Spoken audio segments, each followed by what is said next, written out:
Passei um exercício para os meus alunos fazerem um jogo de batalha naval utilizando a linguagem de programação Java.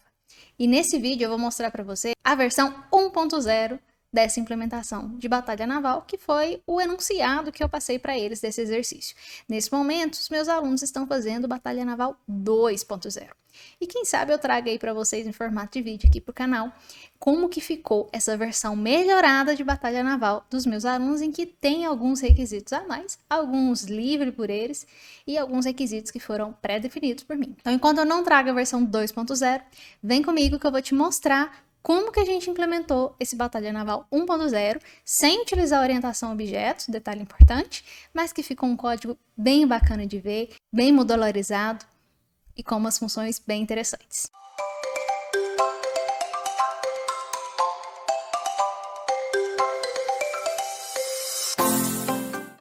Então aqui eu tô com o código prontinho para poder passar linha por linha para a gente entender como que foi que eu implementei esse jogo de batalha naval. Bom, tá aqui no nosso pacote de LTP2, que é a disciplina que a gente está trabalhando.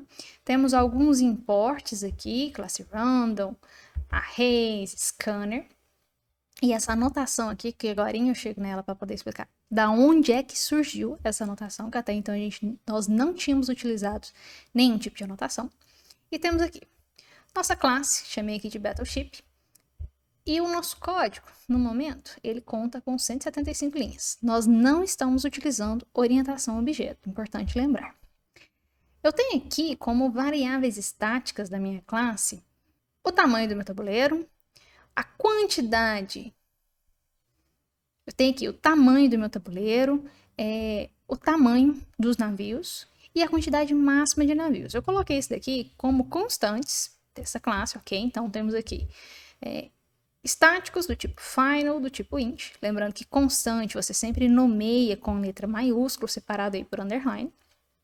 E temos também uma matriz do tipo char, que também é estático, para eu poder acessar em qualquer lugar da minha classe sem precisar instanciar essa classe, em que eu chamei de board. Coloquei aqui o meu scanner no formato estático também, porque eu ia utilizar ele em alguns vários locais.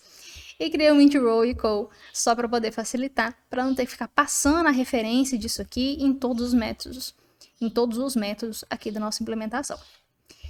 Para os meus alunos aí, que eu já passei esse código, vocês vão perceber que eu troquei o nome de algumas variáveis, de alguns métodos, mas a lógica continua a mesma, tá? Só troquei o nome para ficar melhor da gente poder entender.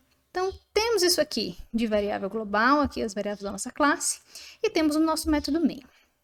Aqui no método main, eu criei uma variável do tipo short. Lembrando que o short é um tipo de dado primitivo inteiro, só que armazena menos números, né? Assim, a quantidade de bytes que ele gasta é menor.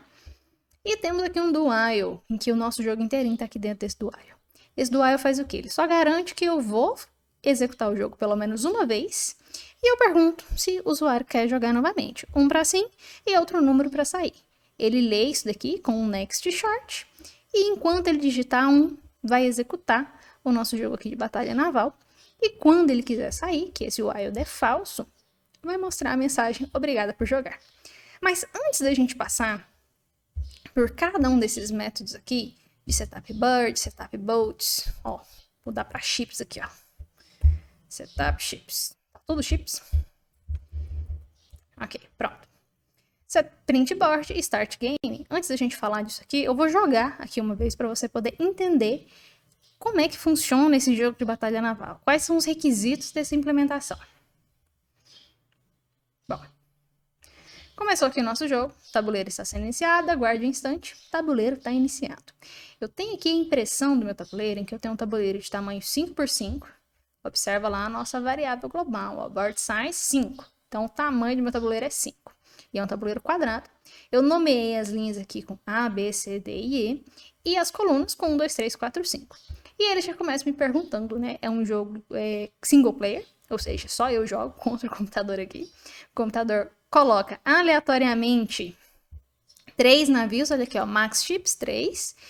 E cada navio tem um tamanho 3, então chip size 3. Se eu quiser mudar essas constantes aqui a qualquer momento, o meu código vai continuar funcionando. Então esse aqui é importante, que está todo implementado de uma forma escalável. Eu posso alterar isso aqui que vai funcionar. Vou mostrar para vocês logo em seguida.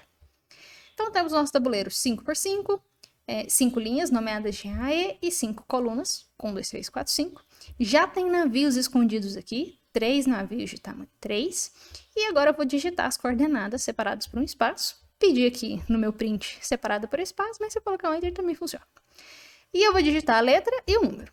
Então, olha só, vou começar jogando um navio, uma bomba, né? Bem aqui no meio. Linha C, coluna 3. Então, vou colocar aqui C3. Ah, professora, você está colocando um C minúsculo. Vai funcionar, tá? Coloquei para garantir. E olha só, de cara a gente acertou um pedaço de um navio. Bom, se eu tenho um navio aqui, eu vou tentar ver se ele tá aqui nessa coluna aqui, a coluna 3. Então, eu vou jogar aqui agora uma bomba em D3. Vou colocar um D maiúsculo e um 3. Achamos mais um pedaço do navio. Toda vez que eu jogo uma bomba que ele me mostra um navio, ele vai apertar o X. Então, agora eu vou ver se tá ali embaixo, né? Então, eu vou aqui no E3. Ó, não acertei nada dessa vez, tá vendo? Eu tenho um tio. Então, o que meu tabuleiro tá me falando? Que eu joguei uma bomba aqui nesse espaço, só que tem água lá. Então, para marcar a casa, como que eu já joguei, ele aparece aqui, o tiozinho. Então, eu imagino que a outro pedaço do navio, todos os nossos navios têm tamanho 3, esteja aqui, né? Então, eu vou colocar aqui, então, B, 3. E acertamos aqui o navio. Importante observar que, olha só, sempre mostra pra gente que a tentativa que a gente tá, ó, então já gastei 4 tentativas, eu vou pra minha 5ª tentativa agora, e ele sempre mostra lançando bomba e imprime o tabuleiro. Se eu digitar uma letra que não existe, por exemplo, eu vou colocar aqui Z, na minha casa 3, não existe a linha Z. Meu código me avisa, coordenadas inválidas. E ele tenta novamente. Ah, então eu vou digitar uma letra válida agora, letra B, coluna 3. Ai, professora, você já jogou uma bomba aqui, ó, B3, já.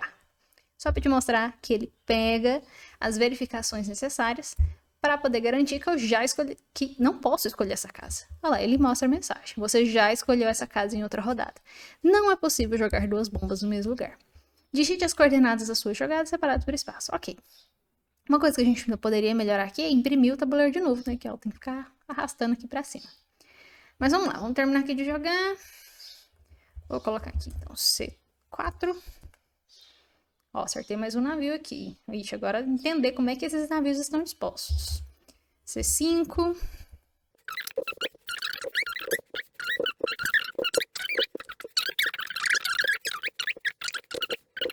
Previsto e é pra ter mais um navio aqui, ó. No D4. D4. Parabéns! Você afundou todos os navios. Tentativas utilizadas, 15. Então, gastamos 15 tentativas para poder descobrir os navios. Esse código está funcional, ele sempre considera todos os navios do mesmo tamanho e um tabuleiro quadrado, tá? Eu só mudo aqui o valor da minha constante, ele funciona. E como é que ele sabe se eu afundei todos os navios ou não? Ele está contando a quantidade de partes do navio que eu afundei. Então, se eu tenho 3 navios de tamanho 3, 3 vezes 3, 9. Então, na hora que ele atinge 9x, 9 partes afundadas, ele confere aqui que eu consegui finalizar o jogo. E ele me pergunta, jogar novamente? Um para sim e outro número para sair. Não, não quero jogar. 5. Obrigado por jogar. Finaliza. Então, esse aqui é o nosso código funcionando. Agora, vamos entender como é que ele funciona. O que eu fiz aqui para poder dar certo? A primeira coisa que tem aqui é o setup board, ou seja, como que esse tabuleiro é iniciado. Então, vamos lá para o nosso método. Esse método é do tipo void, ou seja, ele não me retorna nada, ele só organiza o tabuleiro para mim. E ele imprime a mensagem, o tabuleiro está sendo iniciado. Aguarde um instante. O meu board, essa minha matriz do tipo char, ela é inicializada com o tamanho do meu tabuleiro, então uma matriz quadrada. E eu vou percorrer aqui com esse for todas as linhas desse tabuleiro e vou preencher, utilizando aqui o método fill, lá da classe arrays, com um pontinho. Então, você lembra? Ó, vamos lá no run. Fica armazenado aqui, ó. Cadê? Lá no início, ó. Quando ele me mostra o tabuleiro, tá tudo preenchido com pontinho. Só que aqui já tem navio escondido. Agora a gente vai ver como é que esses navios foram escondidos, né? Então, nesse método setup board, a única coisa que acontece é inicializar minha matriz do tabuleiro e percorrer linha por linha para preencher todos os espaços desse tabuleiro com o caractere desse pontinho aqui. Beleza. Quando esse setup abort finaliza, como ele é um método void, ele só retorna para onde ele foi chamado, que foi aqui. E vem para a próxima linha, setup ships. Então vamos lá para o setup ships. Então, se eu aperto Ctrl e passo o mouse aqui, ele me deixa ir lá para esse método. O que o setup ships faz? Ele vai colocar de forma aleatória esses meus navios. Então eu criei aqui um random, um que eu chamei aqui de range, e começo um laço de repetição. Esse laço de repetição, a gente sabe que a primeira parte do meu laço de repetição é na onde inicializa, né? Então eu tenho aqui um ship amount, que inicializei em 0, ou seja, a quantidade de navios que eu já coloquei é 0 por hora, começa em 0. Esse ship amount vai ser menor do que max ships, que é a quantidade máxima de navios que eu vou ter. E, olha, professora, cadê aqui, ó? Cadê o incremento? O que você fez dele? O que eu fiz dele? Tá aqui, ó, ship amount mais. Você pode utilizar a sua estrutura do seu laço de repetição, você não precisa colocar tudo aqui, tá? Se você precisar colocar um incremento em outro lugar, você pode. Então, como é que tá funcionando aqui? Começo o meu laço de repetição, eu inicializo uma variável aqui aleatória, um número aleatório, meu próximo número aleatório de até board size, lembrando que o meu board size vale 5. E o meu range, o que ele faz? Ele gera um número aleatório, possíveis 5 números aleatórios, conforme esse tamanho aqui, começando em 0. Então, se meu board size é 5, ele vai gerar um número entre 0, 1, 2, 3 ou 4. 5 números possíveis. Que é justamente os números possíveis que eu posso ter do meu i ou do meu j, respectivamente. Então, eu criei aqui um int i e um int j. E eu vim com um if aqui, um teste. O que eu estou testando aqui? Se o meu método insertShip for verdadeiro, ou seja, se der certo a minha inserção do meu navio lá na posição i, j, eu vou incrementar a quantidade de navios. Ou seja, ele gera um número aleatório de um i e de um j e ele manda aqui para esse método de insertShips. Se der certo de inserir o navio nessa posição ij, esse aqui me retorna um booleano verdadeiro. Então, vai dar um ship amount mais. Então, eu vou aumentar aqui a volta do meu laço. Se ele gerar um pos-i ou um pos-j que não consegue colocar lá, seja por qualquer razão, que a gente já vai discutir que razões são essas, o que ele vai fazer? Esse if aqui vai falhar, porque ele vai me retornar um falso. Quando ele retorna um falso, eu não incremento a minha volta do laço e eu repito aqui de novo. Ele só vai testar, continua menor que o max ships? Continua. Então, gera um novo aleatório i, um novo aleatório j, e vai fazendo isso aqui até ele terminar de colocar 3 navios de forma aleatória lá no meu tabuleiro. Quando ele termina de colocar esses navios aqui de forma aleatória por meio desse método, ele volta aqui para o main e vai lá imprimir o tabuleiro. Então, vamos entender como que isso aqui funciona, esse insertShip. O insertShip, ele espera receber um valor de i e um valor de j, lembrando sempre que o meu i representa a linha e o meu j representa a coluna. Então é o seguinte, aqui eu estou mandando esse pos-i e o pos-j, que são os valores aleatórios que eu acabei de criar, certo? A gente poderia até colocar isso aqui, ó, direto, aqui, ó, sem precisar de uma variável, porque a gente não vai usar ela aqui de novo, a gente só manda a referência dela e pronto. Ficaria até mais compacto. Bora fazer isso? Bora. Ó, só colocar aqui. E eu não preciso disso aqui. E eu economizo. Só que assim, fica grande, tá vendo? Fica às vezes ruim de ler, ó. insertShip, gera um número aleatório aqui, outro ali. Não gostei não, hein? Bora voltar. Porque fica mais bonito da gente ver, tá vendo? Fica mais clean. Lembra lá, ó, clean code. Então vamos guardar isso aqui na variável. Criar essa variável int aqui não vai gastar memória suficiente para estourar a pilha, não. Ok, então insertShip mandando a posição i e a posição j. Esse i e esse j vai ser copiado aqui para as variáveis i e j aqui desse método que vem aqui da linha 52 até 65. insertShip. Então olha só, o que o meu método faz? Ele testa. Essa posição i mais o tamanho do navio é menor ou igual ao tamanho do meu tabuleiro? O que isso aqui tá vendo? Tá vendo se eu vou conseguir colocar um i num lugar que pode. Porque, por exemplo, se eu gero um i de valor 5, aliás, de valor 4, né? Ele tá na borda do meu tabuleiro. E aí, o meu i é a minha linha, certo? Então, ele vai ver aqui se eu posso colocar ele na linha. Se eu tô lá na linha 4, eu tô na minha última linha do meu tabuleiro. Então, não vai caber colocar um navio ali. Não cabe. Olha aqui na imagem. Não cabe, eu tô aqui, não ultrapassa o tamanho do meu tabuleiro. Então, eu tô vendo se eu posso fazer isso nesse tamanho de tabuleiro para colocar ele na linha. Ah, não, ó. Se por acaso ele ultrapassar, isso aqui falha, certo? Se isso aqui falhar, então o que eu faço? Ok, já que o meu i é 4 e eu não consigo colocar ele aqui na minha coluna, né? Colocar ele aqui. Eu vou ver se cabe ele na minha linha. Será que cabe? Como é que eu testo isso? Eu vou pegar o tamanho do meu J mais o tamanho do meu navio. Então, se eu mudar o meu tamanho de navio lá para 1, para 5, para 4, eu consigo ainda fazer esse código funcionar. Então, olha só. Se cabe na minha linha, se ele não ultrapassa o valor da minha linha, eu coloco ele ali na coluna. Se não, então eu vou ver o meu J, aquele valor de coluna. Eu posso colocar ele ali? Cabe, considerando ali o meu J? Se não couber, ele retorna um falso. Ou seja, não cabe na linha, não cabe no J, por exemplo, se eu sorteio o número 44. Não cabe, olha só onde que tá o meu navio. Tá lá na última posição da minha matriz. Se não cabe na última posição da minha matriz, o que eu faço? Retorno falso, eu preciso gerar outro I e outro J. E ele vai voltar para cá, isso aqui, ó, vai retornar um falso. Então, esse if falha, ele não incrementa, porque ele não conseguiu colocar um barquinho lá. E ele vai gerar um novo I e um novo J, para poder tentar de novo. Então, aqui eu tenho esse else if justamente para poder testar isso. Eu vejo se eu consigo pôr ele na coluna, se não cabe, eu vejo se cabe pôr na linha. Se não cabe nem na linha nem na coluna, eu preciso gerar outro número. Vamos supor que cabe ele na linha. Ali na coluna, desculpa. Cabe ele na coluna. Cabe na coluna, então se eu gerei o meu i igual a 0, ele tá lá no início, né? Primeira linha. Então cabe, eu tenho mais 5 espaços.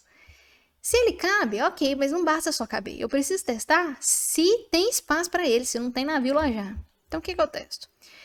Eu vou testar se não tem navio naquela coluna, passando aquela IJ, aquela posição, então eu coloco o navio lá. Então olha só, o que eu vejo? Cabe naquela coluna? Cabe. Mas tem espaço para ele? Já não tem nenhum pedacinho de navio aí, não? Se não tem nenhum pedacinho de navio, eu coloco esse navio lá. Como é que funciona esse Has Shipping Column? Olha só. Nada mais é do que eu chamo um outro método aqui a partir dele. Preferi deixar separado porque a ideia é utilizar esse Count Part Ships in Column em outro lugar, tá? E o que esse Has Shipping Column faz? Ele verifica, retorna verdadeiro ou falso, se tem algum navio naquela coluna. Eu passo o I e um J, que é onde começa.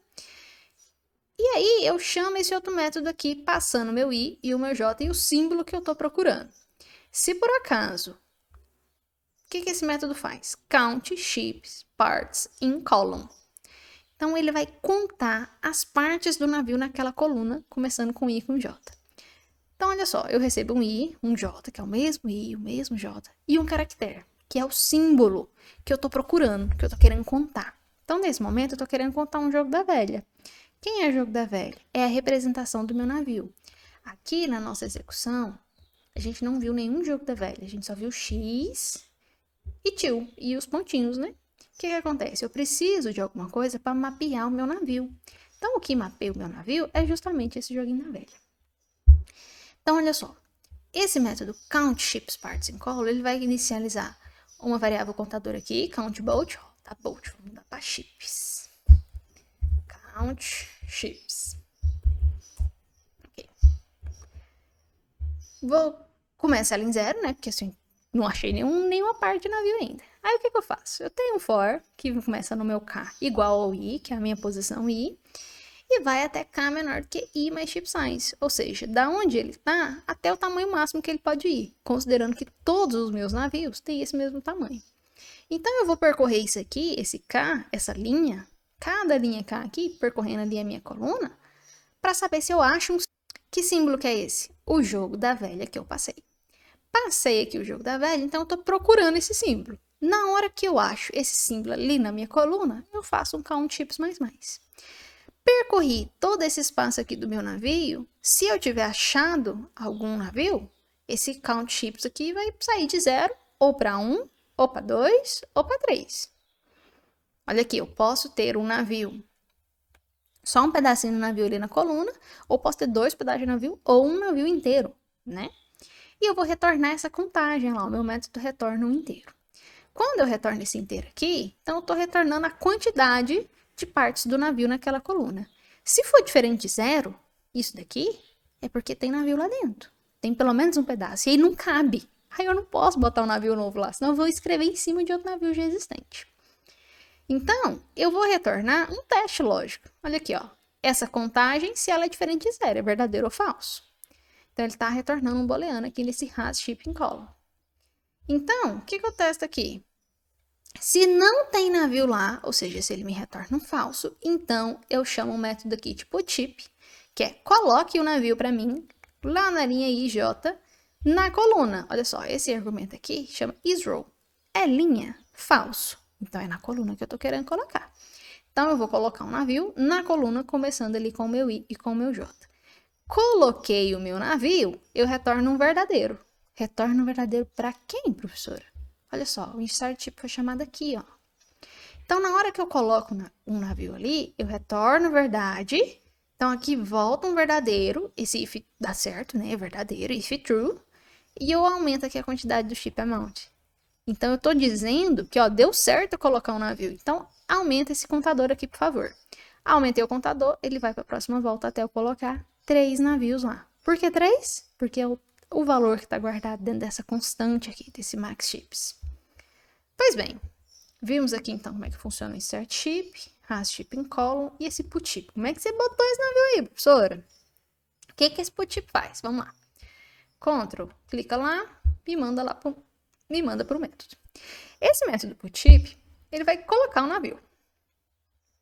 Ele espera um I e um J, que é da onde que é para colocar, e um booleano, que verifica se está na linha ou não, ou seja, é para colocar aquele navio na linha ou não. Então, eu coloco um for aqui, com o meu K começando com I, K menor que I, mais o ship size, que é o tamanho do meu navio. E aí, K mais mais. Como assim? É um I, é um K, né? Que vai estar percorrendo a partir da posição inicial do meu I, até o tamanho máximo dele. Que tamanho máximo que é esse? 3 no momento, que é a minha constante. Então, eu testo. Se por acaso isRow é verdade, ou seja, é para pôr na linha? Sim, é para pôr na linha, né? Ou seja, é para o navio ficar assim, ó. Ó, um seguidinho do outro. Se é para colocar um seguidinho do outro, eu tô variando aqui, ó. Eu fixo a minha linha, que vai ser a minha linha J, e vou percorrer o KKK. Quem que é o KKK? É o meu I aqui, começando no meu I inicial até o tamanho máximo do meu navio. Se não é para pôr na linha, eu só troco aqui o meu K e o meu J. Então, eu vou estar percorrendo assim, ó. Opa! Tá percorrendo assim, ó. Tá aqui. Ai, meu Deus. Não! Vocês entenderam, né? Aqui, ó. Um debaixo do outro. O IntelliJ é lindo, né? Ele não deixa a gente dentar do jeito que a gente quer, não, para poder dar o exemplo. Ó, aqui. Se eu quero colocar aqui, ó, na coluna, um embaixo do outro, então, ó, não é na linha. Isso aqui é falso, isRow? Não, é coluna. Então, cai no else. Caiu no else, o que eu faço aqui? O meu J é fixo, tá vendo? J da coluna fixo, e o que vai variar é o meu K aqui. Então, ele começa lá na onde mandou começar, no meu I, e vai do I incrementando da linha de baixo, linha de baixo, linha de baixo, até chegar no tamanho máximo do meu navio. Se eu tivesse 4, aqui, mudou, né? Vocês entenderam? Se eu tivesse 4, tamanho 4, ele ia até mais um aqui para baixo. Beleza? Até aí tudo certo? Se você não entendeu, volta um pouquinho o vídeo e revê a explicação de novo. Qualquer coisa, deixa um comentário aí para mim. E por falar em comentário, se você já tá gostando dessa aula, deixa um like aí, tá? Se inscreve no canal, manda pro amigo, porque um jogo Batalha Naval modulado igual esse aqui, você não acha aqui no YouTube, hein? Vamos continuar. Coloquei o navio. Então, esse método aqui, ele funciona tanto para colocar um navio na linha ou na coluna, porque eu mapeio por isso aqui, ó. Então, é importante você criar métodos que sejam adaptáveis, ou seja, que ele consegue rodar em qualquer coisa que você colocar no seu código. Como assim, qualquer coisa, tanto para linha, para coluna, ou se você quiser fazer um código que coloca navio só na linha ou só na coluna, você pode também, tá? Reduz bastante esse tanto de if else aqui. E ele funciona para qualquer tamanho de navio que a gente quiser. É claro Pronto, que está limitado ao fato de que básica aqui no todos os nossos navios têm o OBS, mesmo pra ver se tamanho, tá tá? gravando, que... Nossa Pra mudar Senhora, isso aí, a gente tem que mudar algumas se coisas não no gravar código. é estranho. Ok, put chip. Ó, volta pra cá, volta pra cá. Se deu certo pôr o navio, isso aqui ele executa. O put chip ele não me retorna nada. Olha, ele é void. Ai, meu Deus, minha bateria tá acabando. Pera aí. Então, put chip funciona dessa forma. E aqui a gente já viu que isso aqui é para quando eu vou verificar para colocar na linha, para caber na coluna, desculpa, e aqui para poder caber na linha. E aí eu tive que colocar um método diferente para cada um, se tem um navio na coluna ou se tem um navio na linha. Professora, mas a lógica não é a mesma? É, passei, minha gente, é passei. Porém, ele troca de lugar o meu I e o meu J. Porque olha só, quando eu vejo se tem o navio na linha, eu tenho que chamar o count ships parts in row. Por quê? Porque eu vou ter que mudar aqui o meu I e o meu J. Eu não quis ficar fazendo um if else, porque já tem if else demais aqui, gente. Justamente para ver essa questão de linha e de coluna. Então, olha só. Ó, count part ships in column, o que ele faz? Ele vai com o meu K de I, e aquele, o K é o meu I, fica aqui na linha, e o J de K. O meu count ships parts in row, o meu K começa no J. E ele percorre aqui o meu I e o K. Então, percebe que a posição é diferente e eu começo em variáveis diferentes? Para mim fazer essa troca aqui, eu ia ter que passar um booleano para saber se eu estou verificando, se eu estou contando na linha ou se eu estou contando na coluna. E trocar de lugar o meu I e o meu K. O meu I e o J para poder mudar aqui e ter uma posição certa aqui do meu I e do meu K. Então eu achei que ia ficar muito frufruzeira, sabe? Ia ficar assim, cheio de infiel, um monte de coisa. Falei, vamos dividir isso aqui em 2 métodos. Resolve o problema. Então nós temos esses 2 métodos diferentes. Tanto o Has Chip in Row, Count Chip Parts in Row, quanto a mesma coisa para a coluna. Professor, mas não é redundante?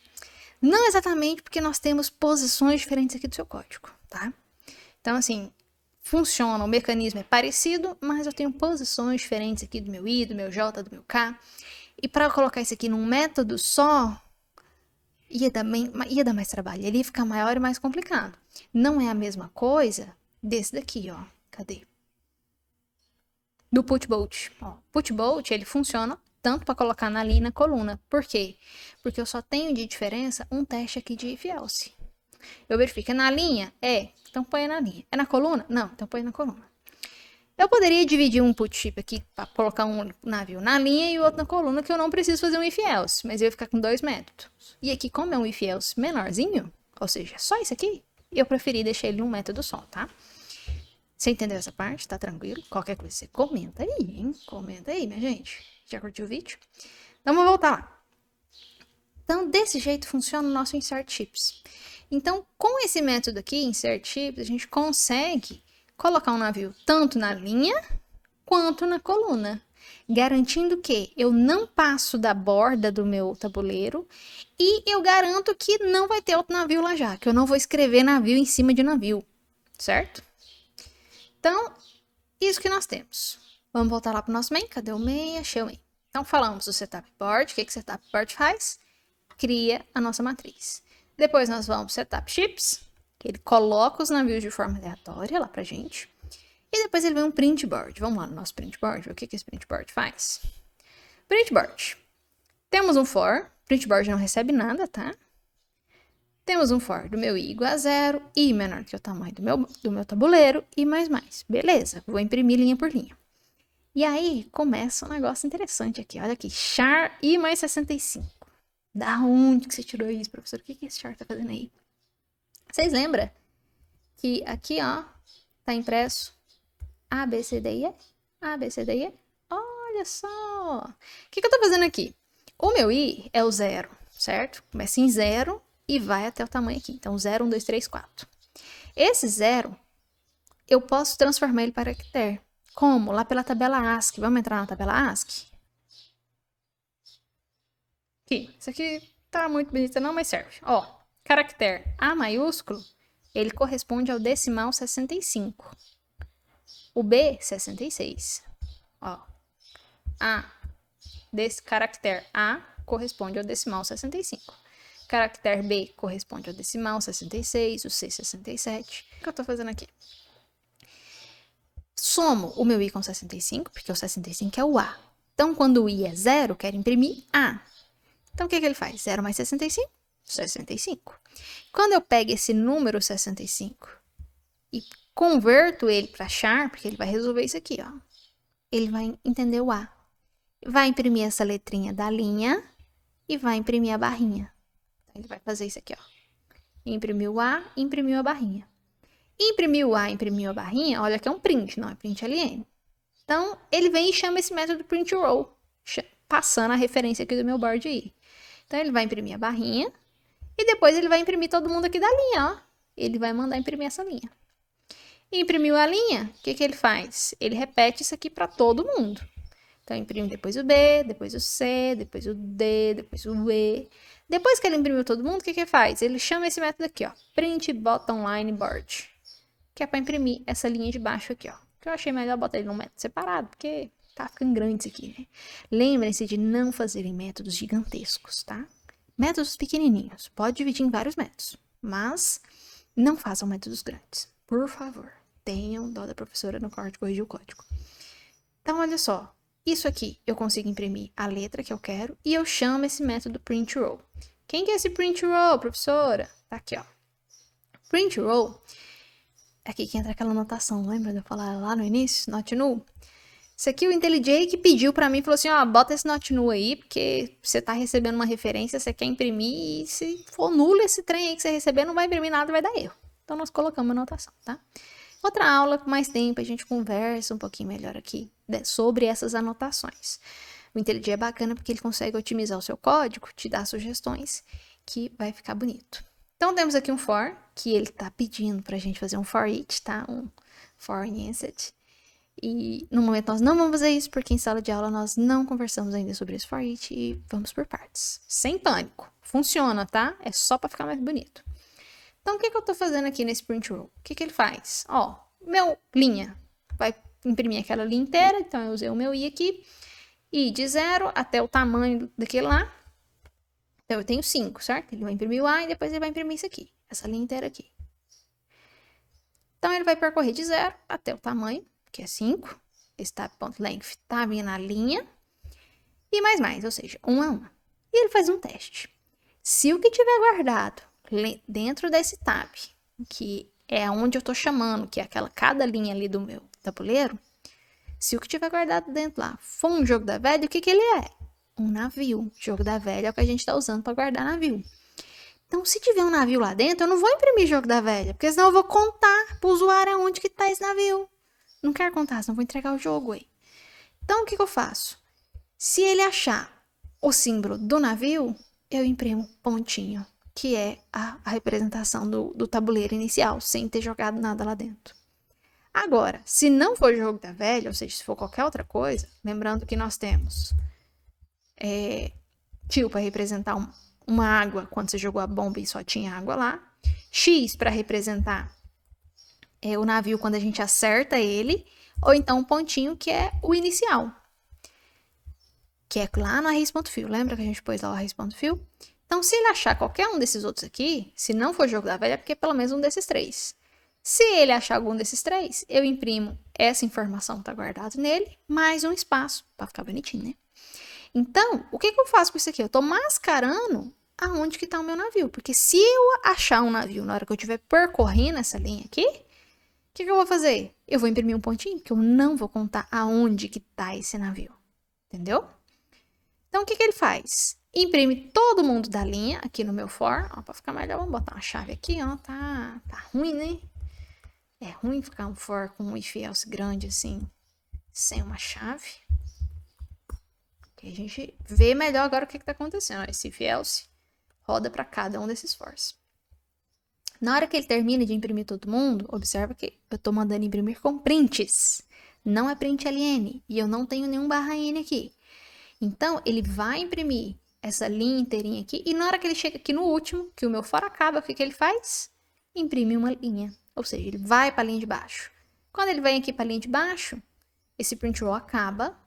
Ele volta aqui para onde chamou ele. e acabou o meu for. E ele começa a imprimir de novo, imprime a próxima letra da próxima linha, até chegar o tamanho do meu tabuleiro. E depois ele chama o método de print bottom line board, ou seja, para imprimir essa linha aqui, ó, com os meus números. Vai imprimir as linhas aqui com os meus números, ó, o que ele faz? Imprime aqui os tracinhos, né, para ficar bonitinho aqui, ó. Barra N para pular a linha, para vir para a linha de baixo. O espacinho aqui correspondente a isso aqui, para ele ficar alinhado.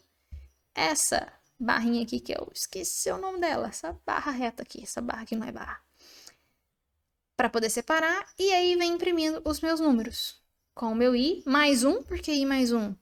Porque eu quero imprimir do 1, né? Eu não quero começar a imprimir do 0, eu quero que apareça de 1 até 5, eu não quero que apareça de 0 até 4.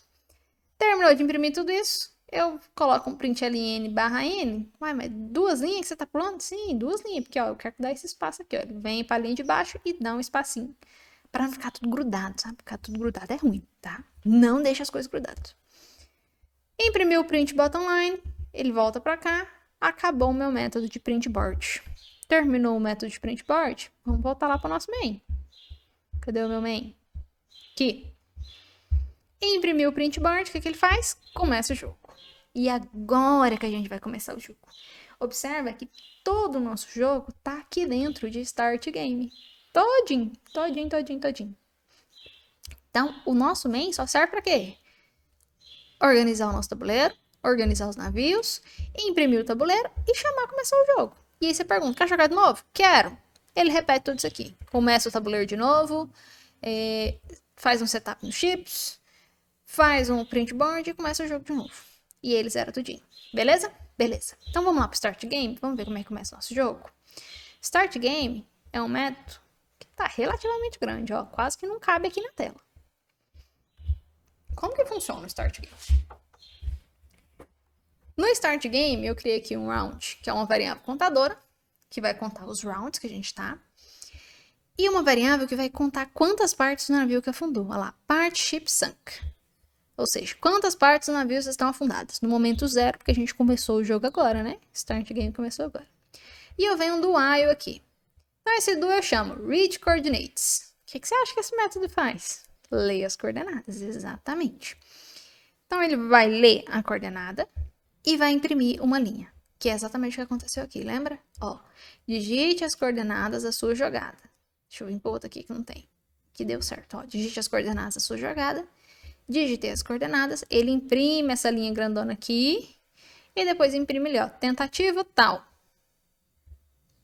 E olha aqui, mais round, com mais de uma forma de pré-incremento, ou seja, lembra que ele começa em 0? Opa, aqui ó, começou em 0. Então, o que está acontecendo? Na hora que eu acabei de ler as coordenadas, ele está na sua primeira jogada, certo? Então, se ele estava em 0, acabei de digitar minha primeira coordenada, ele incrementa antes de mostrar. Então, para não ter que fazer isso aqui, ó, para não ter que fazer um round, tirar esse mais aqui, fazer um round mais aqui, para não fazer ele fora. Não preciso gastar uma linha com isso. Eu posso botar ele direto aqui, ó. Por quê? Como ele é um pré-incremento, ele faz isso aqui primeiro do que imprimir o meu round. Então, ele incrementa para depois jogar ele aqui dentro do meu printf. Então, li as coordenadas, jogo a bomba. E eu testo. Se essa bomba que eu acabei de jogar lá no board, na linha que eu acabei de digitar, na coluna que eu acabei de digitar, for X, ou seja, se eu tiver acertado uma bomba, então eu acabei de afundar uma parte do meu navio. Se eu afundei uma parte do meu navio, eu vou fazer um mais, né? Que eu vou contar essas partes. Então, o que era 0, quando eu afundar alguém, vai para 1. E isso aqui, ler coordenada, jogar a bomba, ver se eu afundei alguma parte do navio, ele repete até que, enquanto essa quantidade de partes for menor do que max ships vezes ship size. Ou seja, quantidade máxima de navio no momento são 3. Vezes tamanho do meu navio que é 3. 3 vezes 3, 9. Na hora que eu atingir 9 aqui, eu paro isso daqui e o meu while sai e ele mostra aqui a mensagem: parabéns, você afundou todos os navios e gastou tantas tentativas, ok? Então vamos ver como é que esse read coordinates funciona, como é que eu fiz a verificação de garantir que ele vai digitar um número válido. Então, read coordinates. Tem um do while, eu tô usando muito do while nesse código, né? Ah, mas é porque ficar mais bonito, minha gente. Ficar mais prático. Olha só. Não sou muito fã do while, mas tem hora que tem que usar, não tem jeito. Então, olha só. System.out.println, começa aqui um do, né? Faça isso aqui. Então, digite as coordenadas, né? Separadas por espaço, exemplo A2. E aqui vem a questão de eu digitar a letra e conseguir ler a letra. Lembra que a gente testou que dava certo tanto para letra minúscula quanto maiúscula? Por que dava certo? Ó, row recebe ler.next. Ler é a minha variável lá do type scanner, né? O meu objeto do type scanner, que vai me permitir ler o meu próxima coisa que ele digitar. Quando eu coloco só next, ele lê a próxima coisa até ele achar uma forma de parar aquela leitura. Que forma que é essa? Um enter ou então um espaço. Então, quando eu digito um espaço, ele para de ler. Isso aqui que ele lê nesse próximo next, como eu não tenho aqui next int, nem next char, até porque não existe next char, né? Ou next float, next qualquer coisa. Quando eu faço aqui só next, ele lê uma string, tá? Se é uma string, eu consigo usar as coisas de string, os meus métodos de string.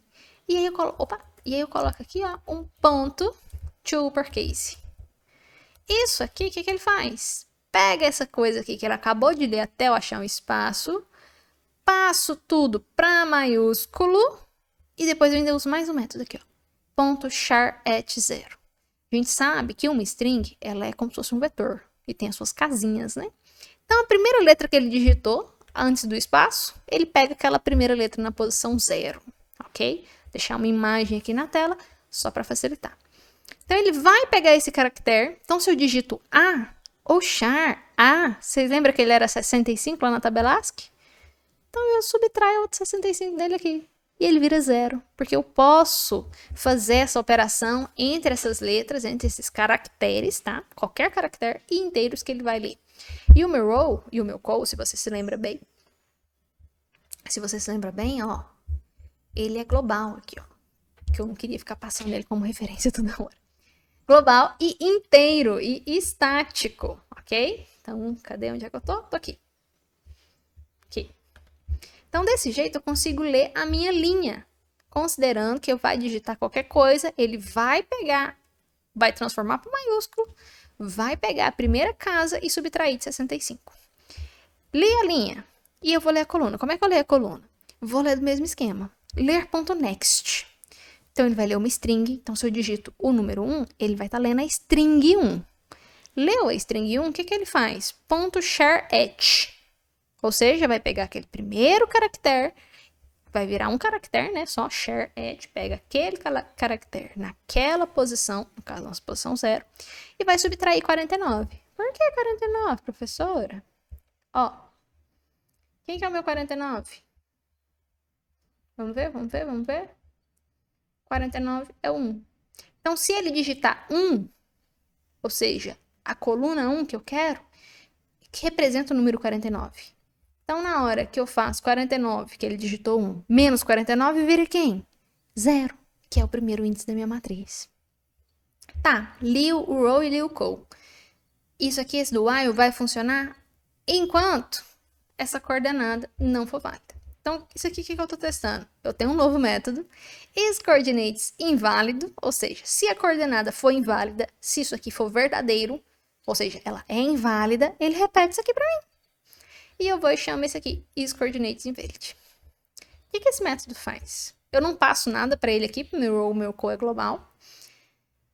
E ele retorna para mim um valor booleano, ó, isCoordinate invalid. O que eu testo? Se por acaso o que ele digitou na minha linha, depois de eu fazer toda a conversão lá bonitinho, já está em número, for menor do que 0, ou for maior ou igual do que o meu tabuleiro, tamanho do meu tabuleiro, ou a mesma coisa para minha coluna, se for menor do que 0 ou maior do que o tabuleiro, ou seja, está fora, né, do meu limite. Então, eu vou falar que as coordenadas são inválidas e eu retorno verdadeiro. Ou seja, as coordenadas são inválidas. E aí, na hora que ele retorna um verdadeiro aqui, enquanto true, while true. Então, se é true, ele repete isso aqui de novo. Agora, se ele digitar um número de linha e de coluna que é válido, ou seja, isso aqui vai falhar, esse if falha, então ele testa. Então, ele vai vir aqui e testa. Se então o meu... Opa. Então, Se o que ele acabou de digitar, ou seja, se esse board naquela linha e naquela coluna que ele digitou tiver um tiozinho ou então um X, ele já escolheu aquela casa. Como assim, professora? Quando ele não escolheu a casa, é esperado que tenha um pontinho, que é um lugar no meu tabuleiro que tem água, que eu não joguei bomba ainda, ou então que vai ter um jogo da velha, que é o lugar que tem barco, que tem o meu navio, que eu vou jogar a bomba e aí vai virar um X. Certo? Então, se eu acabei de jogar um. Se ele tinha um barquinho e eu já joguei bomba lá, esse barquinho, que era o jogo da velha, virou X. Então, se ele achar naquela posição, naquela linha, naquela coluna, já tiver um tio ou então um X, é porque ele já escolheu aquilo lá. E eu vou imprimir. Ah, você já escolheu isso aí em outra jogada. Não é possível jogar duas bombas no mesmo lugar. E return true. Por que true? Porque a coordenada é inválida. Agora, se ele digitou um row e um call, que tá ok, e essa posição desse row e desse call tem ou pontinho ou o jogo da velha, é sinal de que ele pode jogar uma bomba lá. Então, eu retorno falso. E aí, esse while morre, ele sai. Ou seja, porque isso aqui, enquanto falso, deu falso. Posso sair do meu laço. E eu termino de ler as minhas coordenadas com o row e o call, sendo coordenadas globais. Então, onde é que estava mesmo? Read coordinate, tá aqui. Então, nesse ponto aqui, a gente garante que o meu row e o meu call são coordenadas que são coordenadas ok, que são válidas, que tá dentro do meu espaço, que eu posso colocar uma bomba lá, porque eu não joguei lá ainda. Beleza. Criei as coordenadas, imprimi as informações, throw bomb. O que é throw bomb?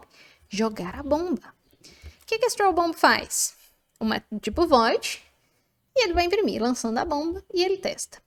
Se por acaso, aquela posição lá do tabuleiro, que eu acabei de escolher, naquela linha, naquela coluna, tiver um pontinho, ou seja, se tinha água lá, não tem navio lá.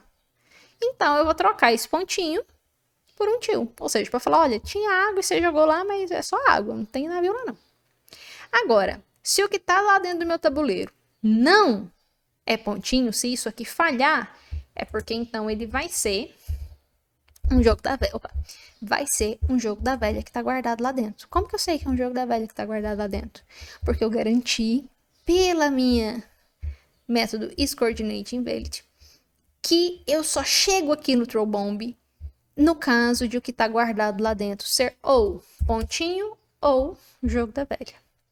Então, se eu não tenho um pontinho lá nessa posição que eu escolhi, é porque eu tenho um navio. Se eu tenho um navio, eu acertei o navio. Então, se eu acertei o navio, eu transformo aquela posição para um X. E aí eu chamo aquele método de printboard aqui para poder imprimir o tabuleiro para o usuário.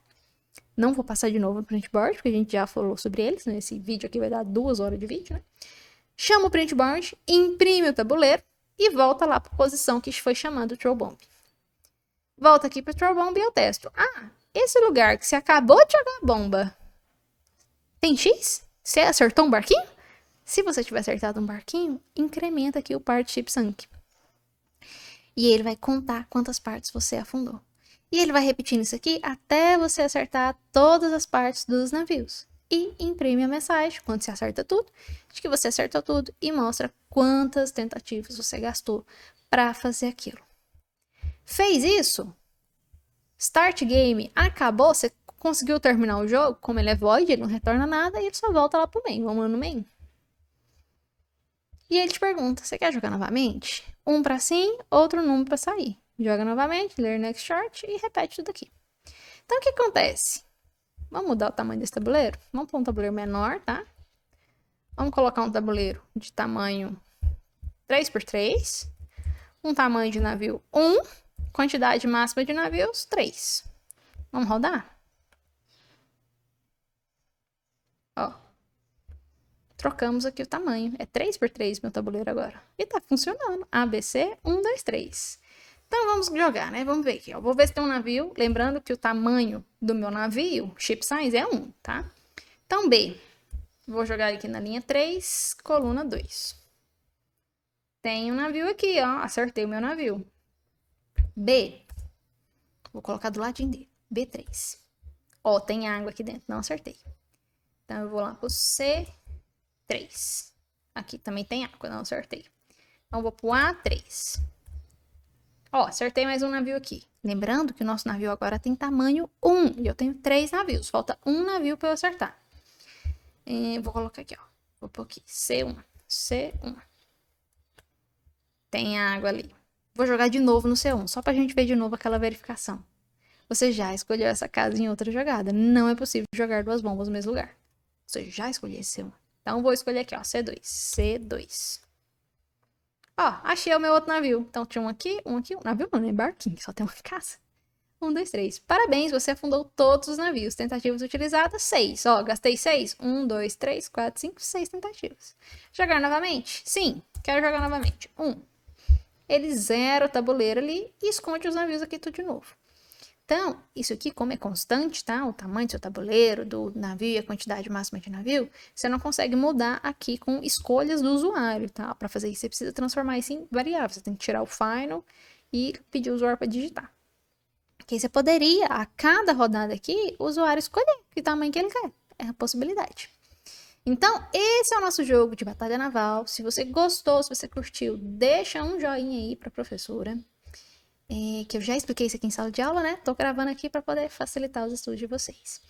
E se você tem alguma sugestão de como que a gente pode melhorar esse código aqui, tá? Sem usar orientação objeto por hora, porque no momento isso aqui é de uma disciplina de LTP2, orientação objeto é no próximo semestre. Se eu pegar essa disciplina no próximo semestre, a gente muda esse código aqui para orientação objeto.